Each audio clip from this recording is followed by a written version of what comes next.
بسم الله الرحمن الرحيم السلام عليكم ورحمة الله تعالى وبركاته دعوة يا لدي لهانتين بميل والباجوكتاني سوال بو مقالك يقدين سو قارية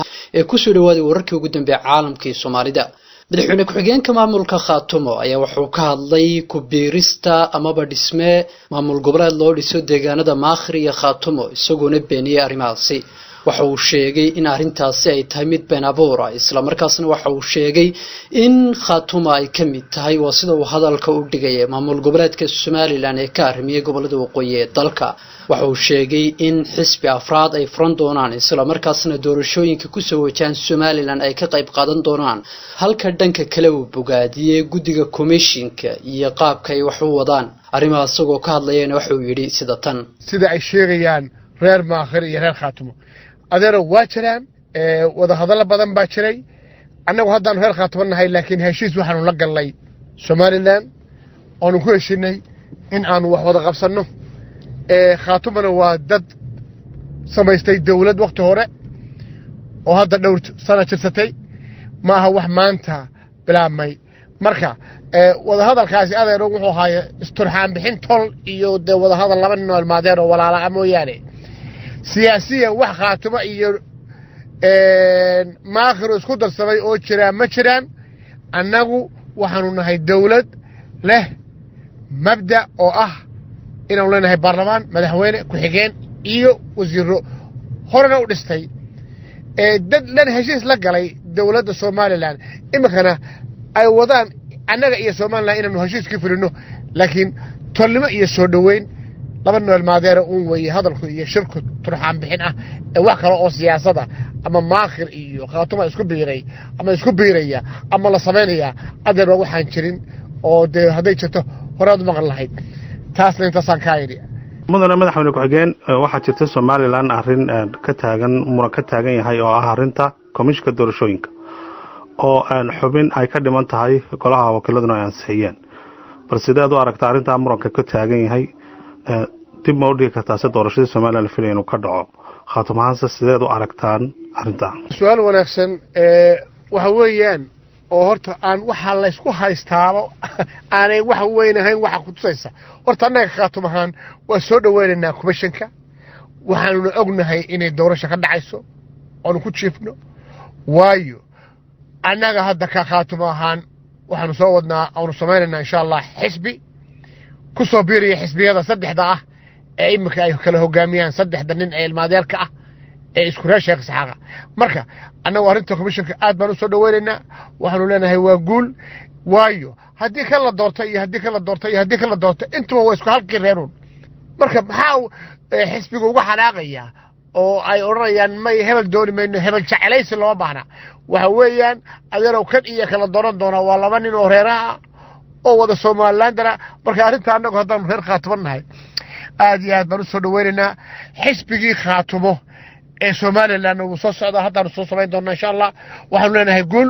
waxaanu leenahay doorasho dhacaysa waxaanu leenahay doorasho waanu sugaynaa waanu sameynaa waana ka soo qayb galaynaa annagu xisbiga oo hadda xisbi wax la sameyn doonaa insha Allah Khaatumo ah commissionka waxaanu leenahay iyo raga doortaba waa hambalyeynaa hambalyo mudane maxamed cali cabdilaahi caananog imika xisbiyada Somaliland way ismari laayihiin arrintaas aan isku maandhaafsan yihiin bal arrintaas maxaad fariin u diri lahayd xukuumadda iyo madaxweynaha taayada xisbiyada tahay waa run xisbiyada inay ismari laayihiin waan ognahay dawladda waliba waqti bay leedahay dawladda Muuse Biixi baa imika maamusha dalkan 5 sano leedahay iyaga doortay adeer waa inay 5 sano siiyaan qofkana waqti haddaan la siin doono ma qaban karo waxaan qabaa xisbiyadu waxa la yiri inta aadan qofka adigu xisaabeen iyagu inay xisaabiyaan baa fiican inta waxay ka hadlayaan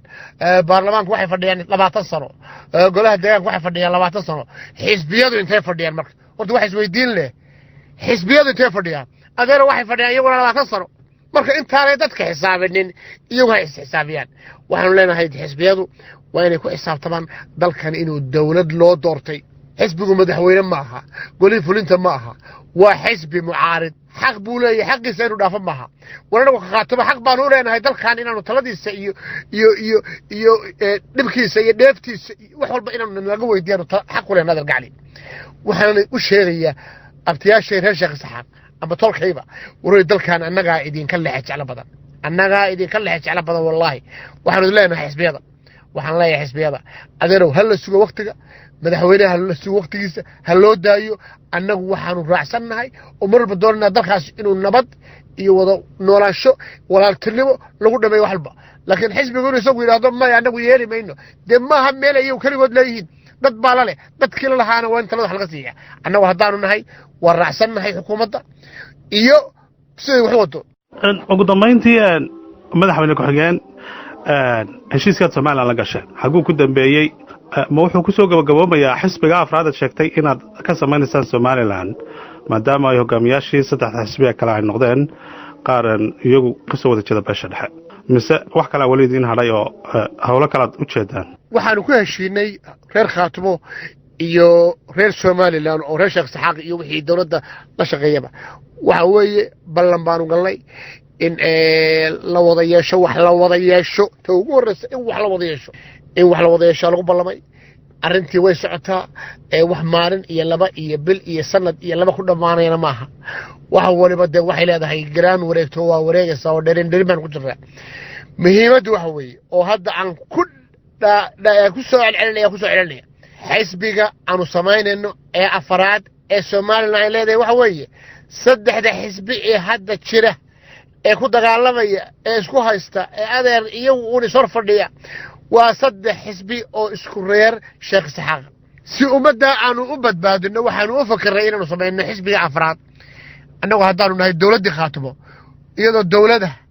ayaa hadda de adiga maqlayo wax walba waxay leedahay xisbi waxaanu samaynaynaa xisbi la yidhaahdo khaatumo xisbigaasoo ka soo qayb gelaya doorashada madaxweynaha shanta sane soo socota marka uu muuse dhammaystiro laakiin khaatumo halkeedii weeye kadib markii dhowaan xildhibaano dalays oo ka mid ah xildhibaanada baarlamaanka dalka ay hor istaag ku sameeyeen ciidamada hay-adda niisa xilli ay rabtay inay ka duusho garoonka diyaaradaha ee magaalada muqdisho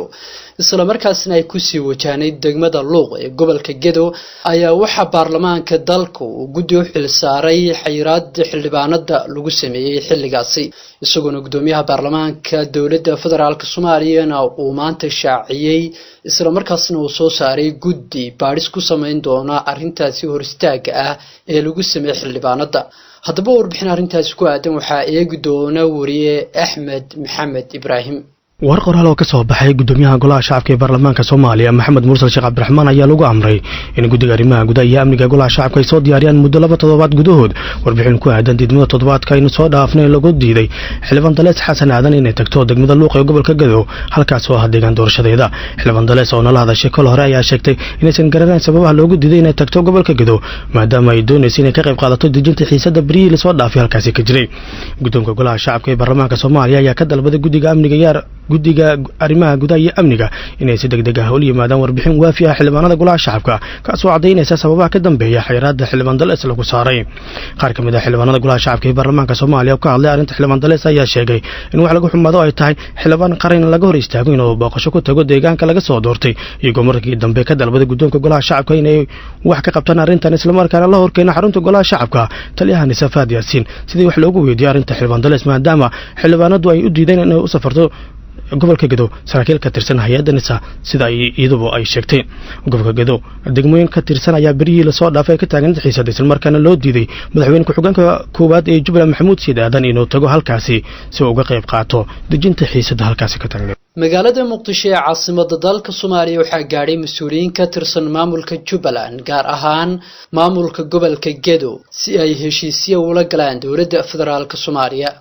iyadoo xiisadaha u dhaxeeya labada dhinac ay si xoogeysanayeen muddooyinkii ugu dambeysay ayaa waxaa la sheegay in mas'uuliyiintani gaadhay magaalada muqdisho ay yihiin mas'uuliyiinta u dhow dowladda federaalka Soomaaliya isla markaasna heshiisyo muddo qabyo ahaa u dhaxeeya labada dhinac haatan la dhameystiri doono magaalada muqdisho ayaa kulamo waxay kula qaadan doonaan madax ka tirsan dowladda iyadoo sidoo kale wasaaradda arrimaha guduhuna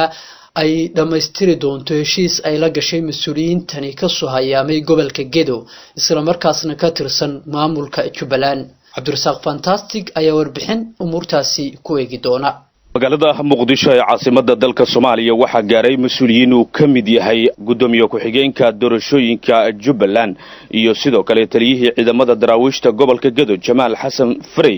iyagoo magaalada muqdishona u gaaray sidii loo dhammaystiri lahaa heshiis dowladda Soomaaliya ay la qaadatay maamulka gobolka Gedo ka oo ahaa in ay markaa soo wareejiyaan ciidamada Jubbaland ee markaa ku sugan gobolka Gedo waxaana ay mas'uuliyiintan ay sidoo kale u tageen sidii loo dhammaystiri lahaa heshiisyada ay dowladda federaalka ee Soomaaliya ay la gaareen مسؤولينتن أي سيدو كلام مقالة مقدشو أجاري السيدي أمريكاسي حرية ودب وهلي لها وزيرك أمنية جبلان مدن عبد الرشيد الجنن ومدة سدح بالكلو أحرن دولة فدرال الصومالية حسيش قدوميو كحجينك الدورشوينka Jubbaland mudane Axmed Ilkadere ayaa sidoo kale waxa uu kamid ahaa mas'uuliyiintii maamulka Jubbaland marka aadka ugu agdhawa mudooyinkii dambena waxa uu ku sugnaa degmada Doolow ee gobolka Gedo halkaas oo ay marka dawladda Soomaaliya ka waday mudooyinkii dambe dhaqdhaqaaqyo ciidan oo ay marka halka uga qorayso ciidamo kala duwan oo ka mid noqonaya kuwa xooga dalka Soomaaliyeed haseyeeshee waxa sidoo kale mas'uuliyiintan maanta lagu wadaa in ay la kulmaan wasaaradda arrimaha gudaha xukuumadda federaalka ee Soomaaliya oo ay markaa kala hadli doonaan dhamaystirka heshiiska ay horey u wada gaareen dawladda federaalka ee Soomaaliya wararka caalamka daawadayaal haddii aynu jaleecno ra'iisul wasaarihii dalka Ciraaq ayaa wuxuu ku dhawaaqay inuu iska casilay xilkii uu ka hayay dawladda dalkaas Ciraaq kadib dibadbaxyo ballaadhan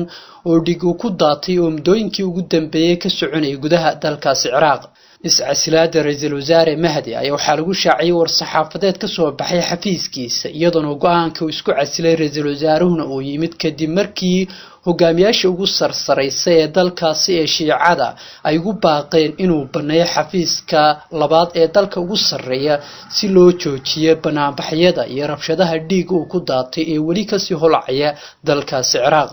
yanar maxamed oo kamid ah asaasayaasha ururka u dooda xuquuqda dumarka ee dalka Ciraaq ayaa waxa ay soo dhaweysay iscasilaada ra'iisul wasaare Mahdi iyadoona arrintaasi ay ku tilmaamtay mid guul ah isla markaasna horumar dhanka nabadda ah u horseedi karta dalka Ciraaq isla wararka caalamka ayaynu daawadayaal bartamaha kaga jirnay ra'iisul wasaarihii hore ee dalka Japan ayaa isna geeriyooday kadib markii muddo uu xanuunsanayay isla markaasna da'diisu ay gaadhay 101 sano ama 101 sano iyadoona uu ahaa ra'iisul wasaarihii ka talinayay gudaha dalkaasi Japan 1982 ilaa 1987 ra'iisul wasaarihii hore ee dalka Japan ayaa waxa uu saaxiib dhow la ahaa madaxweynihii hore ee dalka Mareykanka iyo sidoo kale ra'iisul wasaarihii hore ee dalka UK iyadoona sidoo kalena dhimashadiisuna si weyn ay uga xumaadeen madaxda dalkaasi Japan tacsiyo ayaa waxaa loo diray ehelada iyo qoyskii uu ka baxay ra'iisul wasaaraha dalka Japan iyo waliba sidoo kale madaxda dalkaasi Japan iyadoona maanta la filayo in lagu aaso gudaha dalkaasi Japan meydka ra'iisul wasaarihii hore ee dalka Japan asxaabta qiimaha iyo qadarinta naga mudan ee intaan hawada dib ugu kulmayno nabad